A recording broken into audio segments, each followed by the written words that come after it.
بسم اللہ الرحمن الرحیم. قال اللہ تبارک و تعالی لقد کان لکم فی رسول اللہ اسوۃ حسنہ. صدق اللہ العظیم. قرآن پاک میں اللہ تعالی ارشاد فرماتے ہیں حضرت رسول اللہ صلی اللہ علیہ وسلم کی زندگی میں تمہارے لیے بہترین نمونہ ہے. آپ صلی اللہ علیہ وسلم کی زندگی ہم لوگوں کے لیے، ساری امت کے لیے، سارے انسانوں کے لیے آپ صلی اللہ علیہ وسلم کی زندگی میں بہت کچھ نمونہ ہے. آپ صلی اللہ علیہ وسلم جس طرح لوگوں کے ہدایت کے لیے، دعوت کے لیے اور ان لوگوں کو اللہ کی بات پہنچانے کے لیے آئے، وہیں پر مختلف ممالک کے بادشاہوں کو بھی اللہ کے نبی صلی اللہ علیہ وسلم اپنے خطوط کے ذریعے سے، خط و کتابت کے ذریعے سے اسلام کی دعوت دی. اللہ کے نبی صلی اللہ علیہ وسلم خود جزیرۃ العرب کے بادشاہ تھے. ایک بادشاہ دوسرے بادشاہ کو کس طرح اسلام کی دعوت کے لیے خطوط لکھا جاتا ہے، وہ چیز بھی اللہ کے نبی صلی اللہ علیہ وسلم کی زندگی سے ہمیں سیکھ سکتے ہیں. کیونکہ دین اسلام صرف ایک انفرادی عبادات کے حد تک محدود رہ کر کام کرنے کا نام نہیں، ایک اجتماعیت، سیاست اور حکومتی لائن سے بھی اللہ کے نبی صلی اللہ علیہ وسلم نے بادشاہوں کو اپنے زمانے میں خطوط لکھ کر اسلام کی دعوت دی. اسلام کی دعوت زبان سے، عمل سے، خطوط سے، ہر طریقے سے ہمیں اسلام کی دعوت لوگوں تک پہنچانا ہے.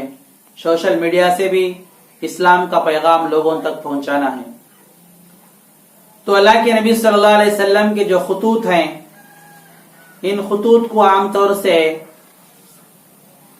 ہمیں پڑھنے کا موقع بہت کم ملتا ہے. تو اس کے لیے امت کے فائدے کے لیے میں یہ سارے خطوط کو تقریباً اللہ کے نبی صلی اللہ علیہ وسلم کے 6 خطوط ہیں، اور اس میں ایک جوابی خط بھی ہے. اس بادشاہ نے دوبارہ جو جواب دیا ہے وہ خط، پورے 7 خطوط جو ہے یہاں پر آپ کے سامنے پیش کروں گا تاکہ اس کام کے کرنے میں اور بھی ہمت آپ کی طرف سے ہمیں مل سکے.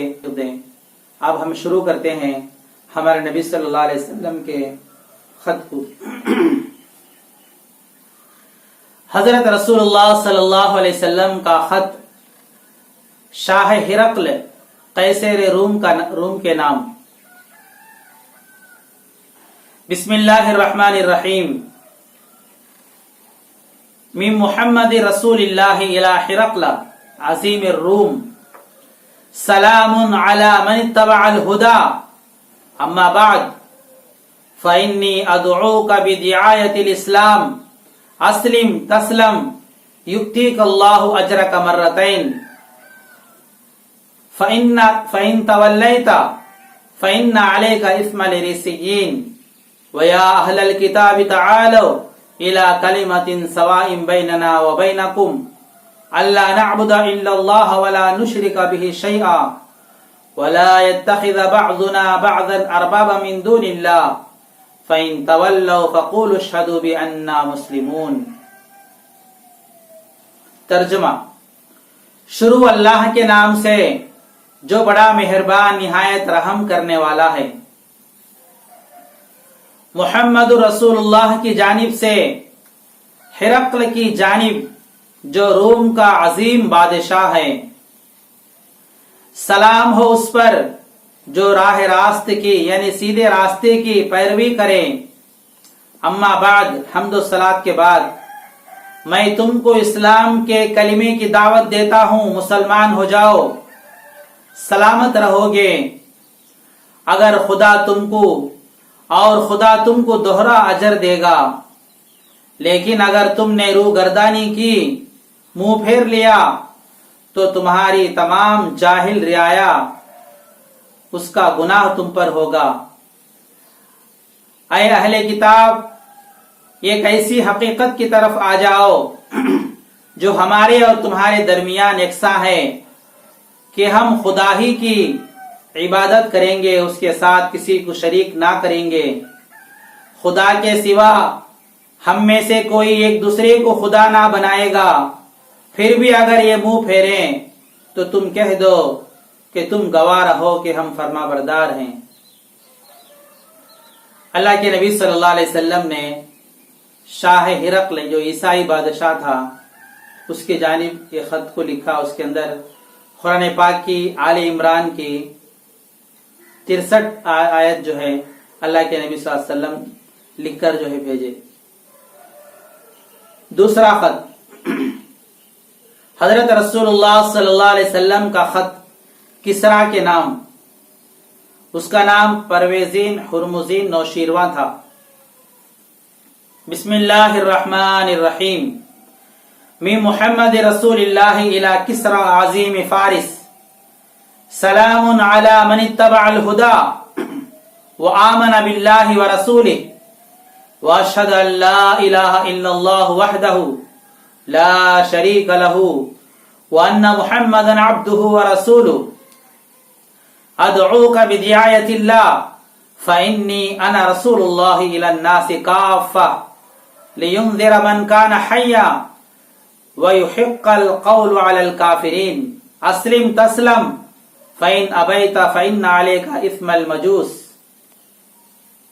ترجمہ: شروع اللہ کے نام سے جو بڑا مہربان نہایت رحم کرنے والا ہے۔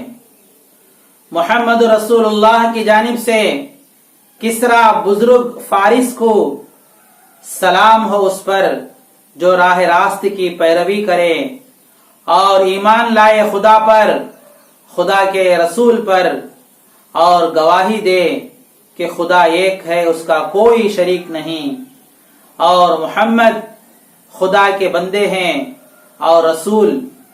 میں تم کو اسلام کی طرف بلاتا ہوں، میں خدا کا فرستادہ ہوں، بھیجا ہوا ہوں سارے انسانوں کی طرف، تاکہ ان کو خوف دلاؤں جو زندہ ہیں اور کافروں پر حجت قائم ہو جائے۔ اسلام قبول کرو، سلامت رہو گے، اور تم نے انکار کیا تو سارے مجوس کا وبال تم پر ہوگا۔ یہ کسرا جو ہے کافر بادشاہ تھا، تو اس کو توحید کی طرف اللہ کے نبی صلی اللہ علیہ وسلم جو ہے دعوت دے رہے ہیں۔ تیسرا خط ہے حضرت رسول اللہ صلی اللہ علیہ وسلم کا خط نجاشی بادشاہ شاہ حبشہ کے نام۔ بسم اللہ الرحمن الرحیم، من محمد رسول اللہ الى النجاشی ملک الحبشہ، اسلم انت فانی احمدک الیک اللہ الذی لا الہ الا ہو، الملک القدوس السلام المؤمن المہیمن، واشہد ان عیسی ابن مریم روح اللہ وکلمتہ القاها الى مریم البتول الطیبۃ الحصینۃ فحملت بعیسی فخلقه اللہ من روحہ ونفخہ کما خلق آدم بیدہ، وانی ادعوک وجنودہ الی اللہ عز وجل وبلغت ونصحت فاقبلوا نصیحتی والسلام علی من اتبع الہدی۔ ترجمہ: شروع اللہ کے نام سے جو بڑا مہربان نہایت رحم کرنے والا ہے۔ محمد رسول اللہ کی جانب سے نجاشی بادشاہ حبشہ کے جانب، اسلام قبول کرو، میں تمہاری طرف خدا کی حمد بھیجتا ہوں جس کے سوا کوئی معبود نہیں۔ وہ بادشاہ ہے، پاک ہے عیب سے، وہ بادشاہ ہے، پاک ہے عیب سے، سالم ہے، اپنے رسولوں کی تصدیق کرنے والا ہے، اپنے بندوں کو قیامت کے میدان میں امن دینے والا ہے، مدارج علیہ دینے والا ہے، یعنی اونچے مراتب عطا کرنے والا ہے، اور گواہی دیتا ہوں کہ عیسیٰ ابن مریم خدا کے روح اور کلمہ ہیں۔ خدا نے اس کو مریم بطول پاک محسنہ پر ڈالا جس سے وہ حاملہ ہوئیں، تو خدا حضرت عیسیٰ کو علیہ السلام کو اپنی روح اور نفخ سے پیدا کیا، جس طرح آدم کو اپنے ہاتھ سے پیدا کیا۔ میں تم کو تمہارے جیش کو یعنی لشکر کو خدا عز و جل کی طرف بلاتا ہوں۔ میں نے خدا کا حکم پہنچا دیا اور نصیحت کر دی، تم میری نصیحت قبول کرو اور سلام ہو اس پر جو راہ راست کی سیدھے راستے کی پیروی اختیار کرے۔ یہ بادشاہ نجاشی عیسائی بادشاہ تھا، اس کے لیے اس خط میں حضرت سیدنا عیسیٰ علیہ السلام اس کا تذکرہ اللہ کے نبی صلی اللہ علیہ وسلم نے اس خط میں نجاشی بادشاہ کو لکھا۔ چوتھا خط حضرت رسول اللہ کا خط مقوقس بادشاہ مصر و اسکندریہ کے نام۔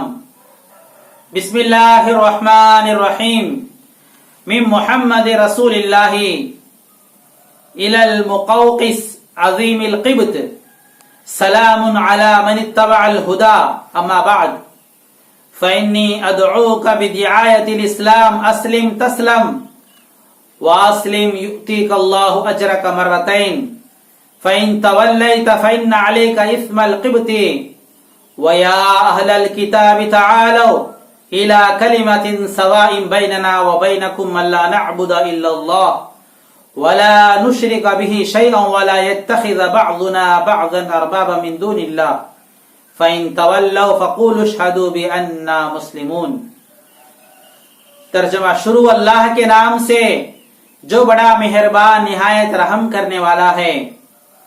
محمد رسول اللہ کی جانب سے مقوقس کی جانب جو قبط کا عظیم ہے، سلام ہو اس پر جو راہ راست کی پیروی کرے۔ اما بعد، حمد و صلات کے بعد میں تم کو اسلام کے کلمے کی دعوت دیتا ہوں، مسلمان ہو جاؤ، سلامت رہو گے۔ اسلام قبول کرو، خدا تم کو دوہرا اجر دے گا۔ لیکن تم نے روگردانی کی تو سارے قبط کا گناہ تم پر ہوگا۔ اے اہل کتاب، ایک ایسی حقیقت کی طرف آ جاؤ جو ہمارے اور تمہارے درمیان یکساں ہے کہ ہم خدا ہی کی عبادت کریں گے، اس کے ساتھ کسی کو شریک نہ کریں گے۔ خدا کے سوا ہم میں سے کوئی ایک دوسرے کو خدا نہ بنائے گا۔ پھر بھی اگر یہ منہ پھیریں تو تم کہہ دو کہ تم گواہ رہو، ہم فرما بردار ہیں۔ یہ خط جب اللہ کے نبی صلی اللہ علیہ وسلم کا مقوقس جو بادشاہ تھا، عیسائی بادشاہ تھا، پہنچا تو اس نے ہمارے نبی حضرت محمد صلی اللہ علیہ وسلم کو جوابی خط لکھا۔ وہ جوابی خط جو ہے آپ کے سامنے پیش کیا جائے گا۔ مقوقس کا جوابی خط۔ بسم اللہ الرحمن الرحیم لمحمد ابن عبد اللہ من المقوقس عظیم القبط سلام علیک اما بعد فقد قرأت كتابك وفهمت ما ذكرت فيه وما تدعو إليه وقد علمت أن نبيا بقي وكنت أظن أنه يخرج بالشام وقد أكرمت رسولك وبعثت إليك بجاريتين لهما مكان في القبط عظيم وبكسوة أهديت إليك وبغلة لترکبوها والسلام علیک۔ ترجمہ شروع اللہ کے نام سے جو بڑا مہربان نہایت رحم کرنے والا ہے۔ محمد ابن عبداللہ کی جانب مقوقس عظیم القبط کی طرف سے سلام ہو آپ پر۔ اما بعد، حمد و صلات کے بعد میں نے آپ کا خط پڑھا اور اس میں جو کچھ آپ نے ذکر کیا، جس بات کی طرف آپ بلاتے ہیں، اس کو سمجھا۔ مجھ کو یہ معلوم ہے ایک نبی باقی ہیں، مگر میرا گمان تھا کہ ان کا خروج شام میں ہوگا، یعنی ملک شام میں وہ نبی آئیں گے۔ میں نے آپ کے قاصد کی عزت کی، آپ کے لیے 2 لونڈیاں بھیجیں جن کا قبط میں بڑا درجہ ہے، اور کپڑا آپ کے لیے ہدیہ کیا، اور ایک خچر بھیجا تاکہ آپ اس پر سواری کریں۔ والسلام علیکم۔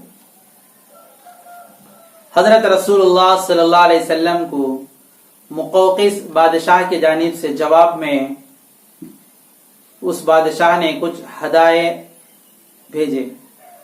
اس میں سے آپ صلی اللہ علیہ وسلم کی باندی ماریہ، حضرت ماریہ قبطیہ رضی اللہ تعالی عنہا بھی اسی بادشاہ سے ہدیے میں آئی تھی، جن سے حضرت ابراہیم رضی اللہ عنہ پیدا ہوئے، آپ صلی اللہ علیہ وسلم کے فرزند۔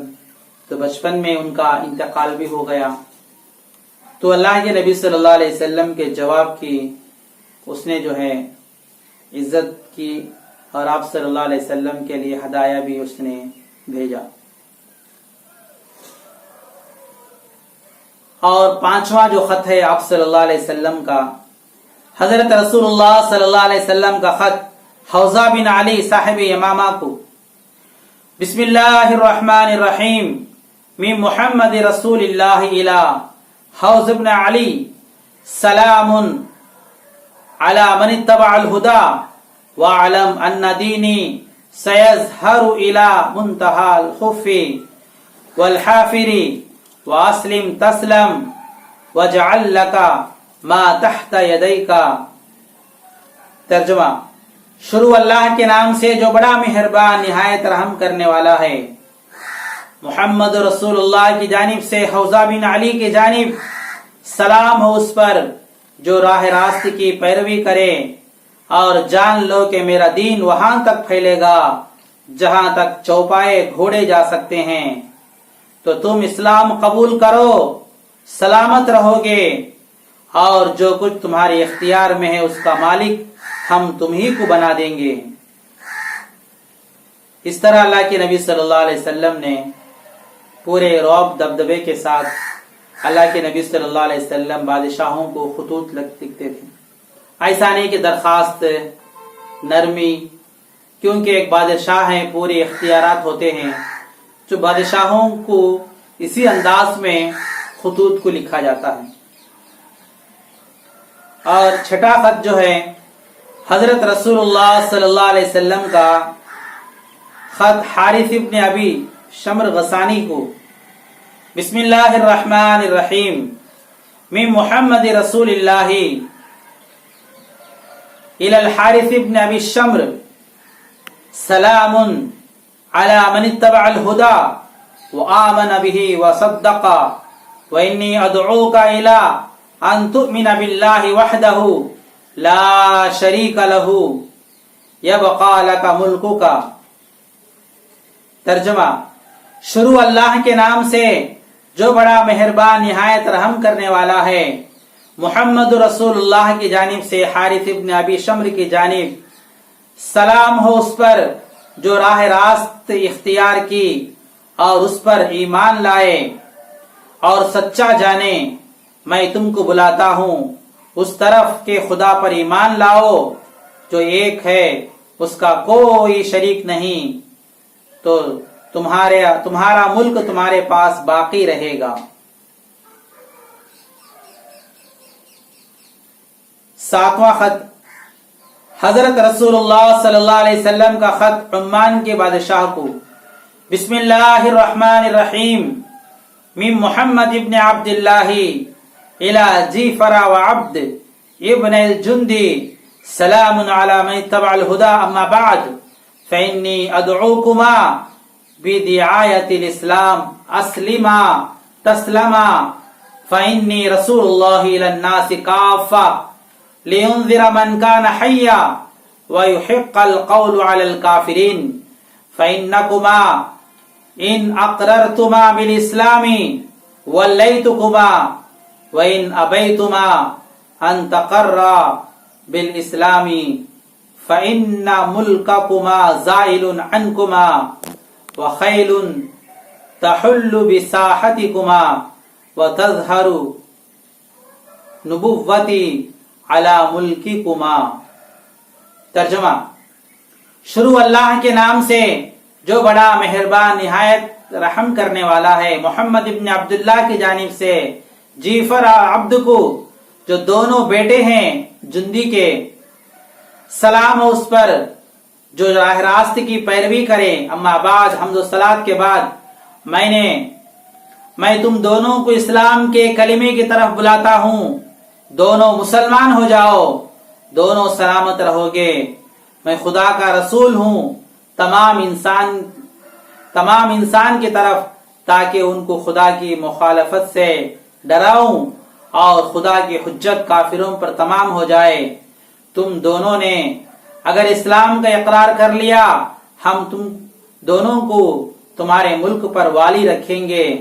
اگر تم نے اقرار کرنے سے انکار کیا تو تمہارا ملک تمہارے ہاتھوں سے نکل جائے گا، سوار تمہارے ملک میں داخل ہوں گے اور میری نبوت تمہارے ملک میں آشکار ہو جائے گی۔ یہ دو لوگ تھے، اللہ کے نبی صلی اللہ علیہ وسلم ان دونوں کو اسلام کی دعوت دے رہے ہیں۔ یہ مکمل تقریباً جو ہے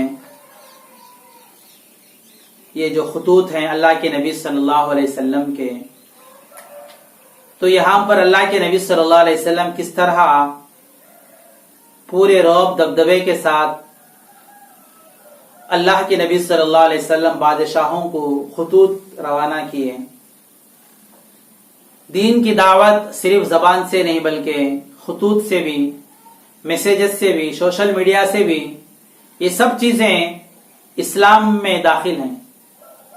ایسا نہیں کہ زبان سے بولیں گے وہی نبیوں کی سنت ہے، اگر سوشل میڈیا میں لکھت کے ذریعے سے، ویڈیو کے ذریعے سے دیں گے تو دعوت نہیں، ایسا نہیں، بلکہ زمانہ جیسے جیسے بدلتا جائے گا وہ تمام اسباب کو، جس طرح اللہ کے نبی صلی اللہ علیہ وسلم کے زمانے میں اپنے ماحول کے اعتبار سے زبان سے بھی اللہ کے نبی نے دعوتیں دی، دین کی طرف بلایا اور بادشاہوں کو خطوط بھی روانہ کیے، اور جو بھی شکل اس زمانے میں ہو سکتی تھی وہ تمام کو اللہ کے نبی صلی اللہ علیہ وسلم نے اختیار کیا۔ جیسے پہاڑ پر چڑھ کر